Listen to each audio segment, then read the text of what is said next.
नमस्कार दोस्तों, stock market studies में फिर से एक बार आपको बहुत-बहुत स्वागत है। तो आज यहाँ पे मैं डिस्कशन करूँगा कुछ इम्पोर्टेंस कंपनी के अपडेट के बारे में और साथ ही साथ उस कंपनी के टेक्निकली चार्ट पैटर्न्स के भी आपके साथ शेयर करूँगा। तो इस वीडियो को लास्ट तक ज़रूर देखिए और अभी तक आपने चैनल को सब्सक्राइब नहीं किया तो ज़रूर कर लीजिएगा कंटिन्यूअसली इन्फॉर्मेशन और अपडेट्स पाने के लिए। तो सबसे पहले मैं जिस कंपनी के बारे में डिस्कशन करूँ उसका नाम है हैप्पीस माइंड। देखिए हैप्पीस माइंड कंपनी के नाम में ही एक हैप्पी जैसा फीलिंग्स है। क्या सही में हैप्पी फीलिंग्स इस कंपनी के ऊपर है? क्या सही में इन्वेस्टर को एक हैप्पी फीलिंग्स दे पाएँगे? तो चलो उसी के बारे में बातचीत कर लेता हूँ। देखिए कंपनी एक next generation IT solution services company है। तो आईटी कैटेगरीज़ 2 तरीके से होते हैं, एक लार्ज कैप टाइप और दूसरा mid and small cap type. तो दोनों अलग-अलग कैटेगरीज़ हैं। लार्ज कैप टाइप मतलब एक बड़ा-सा कंपनी और mid and small cap type मतलब एक छोटा-सा कंपनी। तो छोटा-सा मतलब ऐसे मत समझ लेना कि एकदम छोटा है। अगर इसी सेक्टर के बारे में बात करूँ तो इस सेक्टर के सबसे बड़ा small and mid cap type जो सबसे बड़ा कंपनी है उसका नाम है टाटा एल्क्सी और उसी सेक्टर से जुड़े हुए एक कंपनी से जिसका नाम है हैप्पी स्माइल। तो मैं इस कंपनी के बारे में बात करूँ तो कंपनी का आरओसी आरओई आपको बेस्ट लेवल में दिखेगा। कर्जा थोड़ा-सा है ऑब्वियसली, उसके साथ-साथ कंपनी इनकम को भी अच्छी तरीके से कर रहा है। तो कंपनी का जो पी रेशियो है वो इंडस्ट्रीज पी रेशियो से डबल के आसपास है। अगर इसी पी रेशियो के मैं अगर चार्ट पैटर्न के हिसाब से पी रेशियो के बारे में मेंशन करूँ, तो कंपनी का पी रेशियो 140 से ऊपर गया था और धीरे-धीरे करके नीचे आया और 60 तक आ चुके हैं। तो 140 से 60 मतलब 50% ऑलमोस्ट डाउन हो चुके हैं पी रेशियो। तो फिर भी कंपनी का पी रेशियो देखा जाए तो प्रीवियस जो पी रेशियो था और करंट जो पी रेशियो है वो देखा जाए तो कंपनी का इंडस्ट्रीज पी रेशियो से ज़्यादा है। मगर एक पॉइंट्स यहाँ पे अच्छा लगा कि कंपनी का एवरेज पी रेशियो 5 साल में जो है, उससे कंपनी का पी रेशियो कम है। तो कंपनी का लेवल्स जो है वो ठीक-ठाक ही है और कंपनीज़ की जो परफॉर्मेंस है, उसके बारे में एक चीज़ मैं आपको कहूँ कि कंपनी क्वार्टरली जो रिजल्ट है, सेल्स को लगातार इंक्रीज़ करते गया। जब आईटी सेक्टर में स्लो डाउन है, उस टाइम में भी सेल्स को इंक्रीज़ करना और प्रॉफिट को ग्रोथ कराना, ये कोई आसान काम नहीं है। तो फिर भी कंपनी उसको करके दिखाया। 53 करोड़ से बन के हो चुके 57 करोड़। तो यहाँ पे जो जर्नी हुआ, वो जर्नी कोई आसानी से नहीं मिला। कंपनी को बहुत मेहनत करना पड़ा क्योंकि वर्ल्ड बेसिस आईटी सेक्टर के हालत खराब है।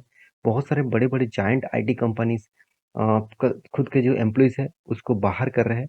उस टाइम में देखा जाए तो इस कंपनी के ऊपर भी प्रेशर तो था, आज भी है। फिर भी कंपनी उस सारे प्रेशर को डिनाई करके खुद के बिज़नेस को अच्छी तरीके से रिप्रेजेंट कर रहे हैं। तो रही बात कंपनीज़ के प्रॉफिट एंड लॉस का, सालाना देखिए कंपनी साल भर में कंटिन्यूअसली खुद के प्रॉफिट को किस तरीके से रिप्रेजेंट किया। पहले कंपनी लॉस करते थे 2011, 12, 13, 14 में कंपनी लॉस किए। उसके बाद देखिए कंपनी पीछे मुड़ के नहीं देखा। हाँ, बीच में एक बार और भी लॉस हुआ था और वो भी साल कौन-सा था 2018 में।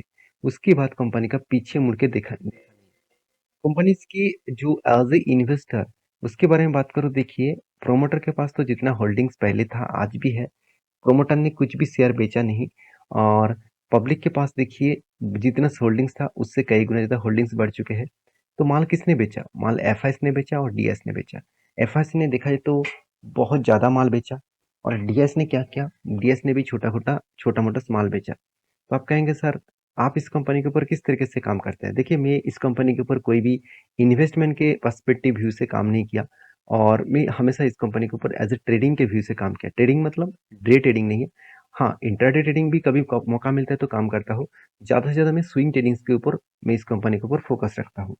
अगर इस सारे इंट्राडे स्विंग ट्रेडिंग्स कहाँ पे कौन-सा लेवल में बन रहा है, किस तरीके से बन रहा है, अगर आपको सीखना है, तो आप नीचे टेलीग्राम के लिंक दिया गया है, जाकर जॉइन करिए।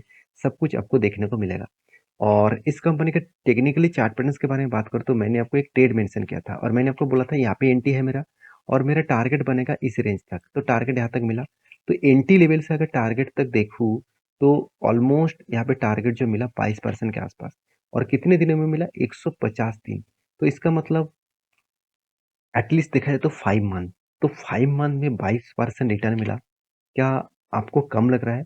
मेरे हिसाब से तो बहुत ज़्यादा है और मैं जिस तरीके से मतलब ट्रेड लेता हूँ, जिस तरीके से पर्सपेक्टिव व्यू से ट्रेड लेता हूँ, मेरे हिसाब से तो बेस्ट प्रॉफ़िट मुझे मिला।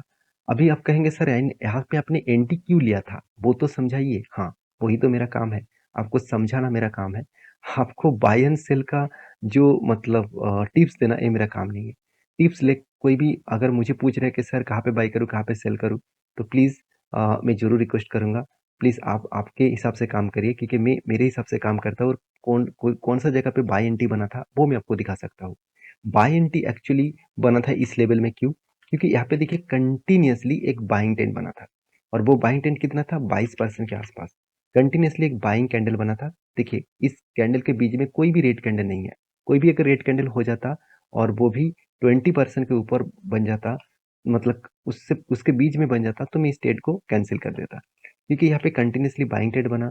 और दूसरी बात, इस ट्रेड के हिसाब से देखा है तो कंपनी 200 डेज ईएमए के नीचे बना था।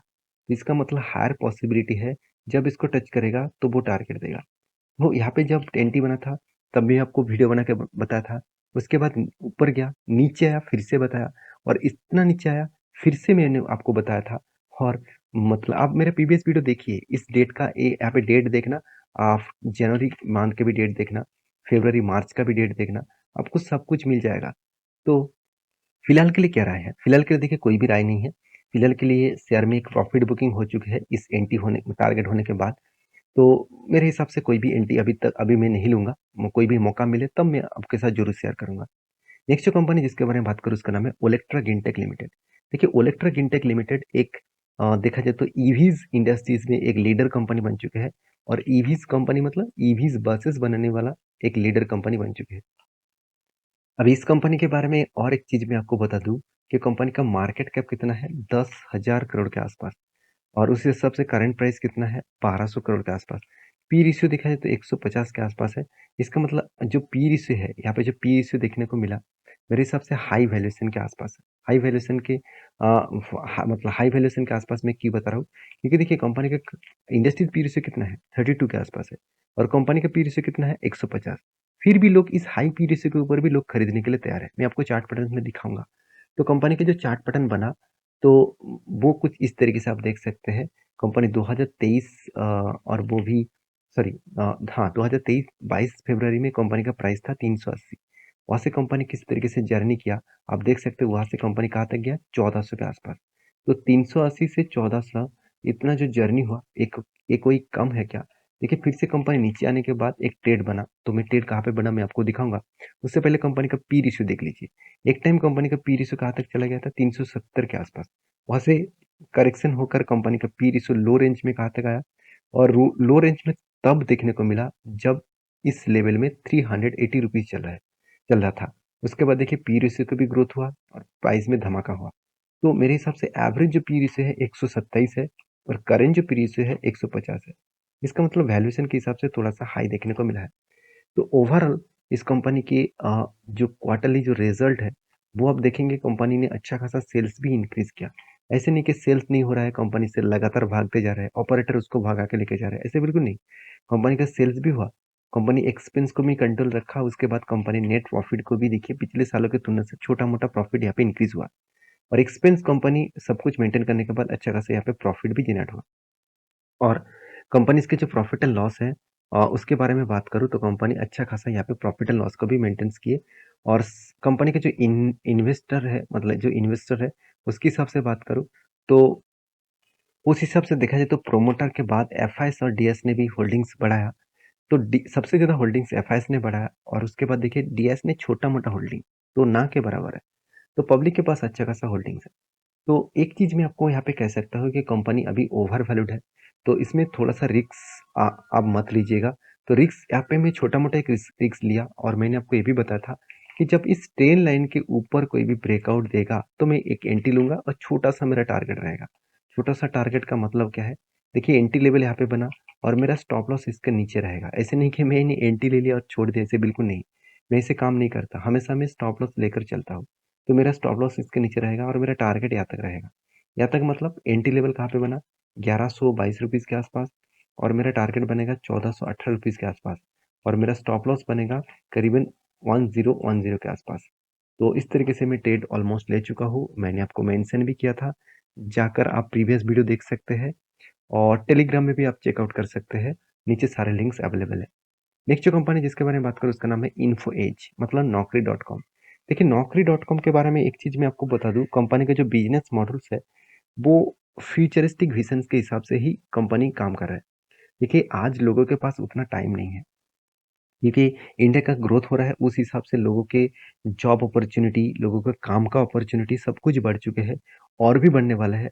तो लोग ज़्यादा से ज़्यादा काम करेंगे, ज़्यादा से ज़्यादा पैसा कमाने के मतलब कमाने के चक्कर में, तो लोगों के हाथ में पैसा ज़्यादा रहेगा, तो लोग खर्चा भी करेंगे। तो उस हिसाब से इन्फो एज का क्या फ़ायदा है?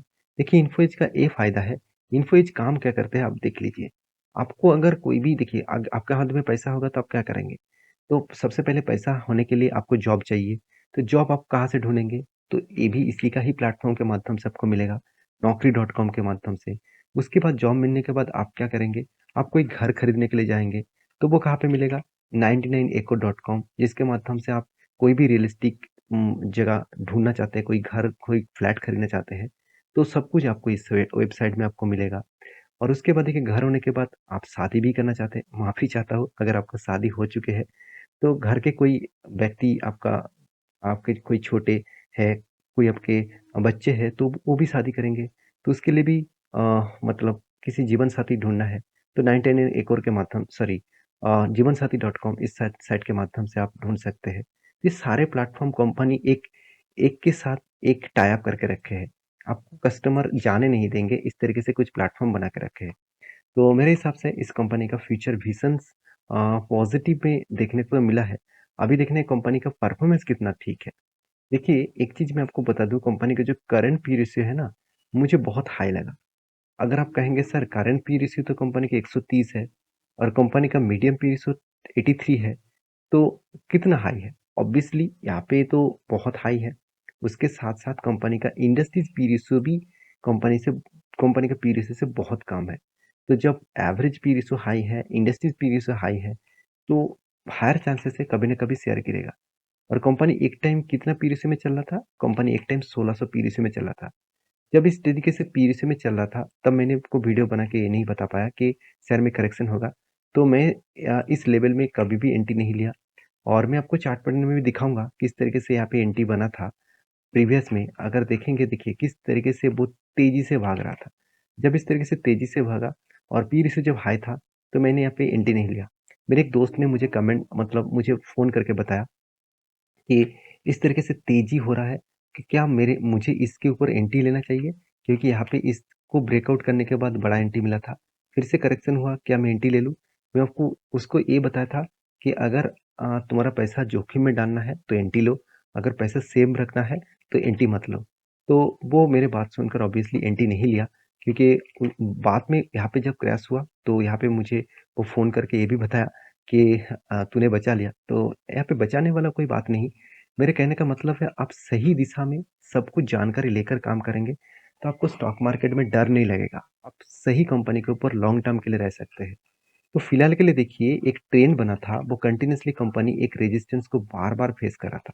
इस रेजिस्टेंस को यहाँ पे ब्रेकआउट किया और ब्रेकआउट होने के बाद देखिए कंपनी यहाँ पे ऊपर साइड में गया और मैंने आपको 2 लेवल्स मेंशन किया था। फर्स्ट लेवल यहाँ पे, सेकंड लेवल यहाँ पे। यहाँ पे दोनों लेवल्स क्यों? क्योंकि देखिए फर्स्ट जो एंट्री लेवल्स था, वो यहाँ पे एक रेजिस्टेंस था और सेकंड जो लेवल था, वो यहाँ पे एक रेजिस्टेंस कम सप्लाई ज़ोन था। क्योंकि इसी लेवल के बाद बिग क्रैश देखने को मिला। देखिए, सप्लाई ज़ोन उसी को कहा जाता है कब जब कोई लेवल्स को मतलब ब्रेक करने के ना पाए और उसके बाद उसी लेवल से बिग क्रैश देखने को मिला, तो उसको सप्लाई ज़ोन कहा जाता है। अगर इस सप्लाई ज़ोन को ब्रेकआउट करना है कंपनी को, तो इसको ब्रेक करना चाहिए था, मगर वहाँ पे ब्रेक नहीं कर पाया। हाई वॉल्यूम के साथ ऊपर गया, इसका मतलब जो ऑपरेटर का जो यहाँ पे एनडी था, वो यहाँ पे प्रॉफिट बुकिंग मतलब अच्छा खासा बाइंग करके ऊपर लेके गया और लगातार प्रॉफिट बुकिंग करके वो नीचे लेके आए। तो जिस तरीके से वो सेल ऑफ हुआ है, जिस तरीके से इस लेवल को ब्रेक डाउन किया, तो मेरे हिसाब से यहाँ पे थोड़ा-सा वॉल्यूम करके और इस रेंज को ब्रेक करेगा, तो मतलब ब्रेक डाउन करेगा, तो इस रेजिस्टेंस तक बहुत ईज़िली आएगा। तो फिलहाल के लिए कोई एंट्री लेवल्स नहीं है। फिलहाल के लिए इंतज़ार करना, कभी भी मौका मिले तो उस मौके को फ़ायदे के हिसाब से उठाना। नेक्स्ट जो कंपनी इसके बारे में बात करें, उसका नाम है रेमेडियम लाइफ केयर लिमिटेड। तो रेमेडियम लाइफ केयर लिमिटेड ने 2 बड़ा अनाउंसमेंट किया। कुछ दिन पहले कंपनी बोनस दिया था और वो कब था, 28 जुलाई को हर 5 शेयर में कंपनी आपको 9 शेयर बोनस के हिसाब से दिया था। और फिर से कंपनी क्या-क्या स्प्लिट का अनाउंसमेंट कर दिया और मुझे नहीं लगता इतना फटाफट को कंपनी क्यों स्प्लिट और बोनस दे रहा है।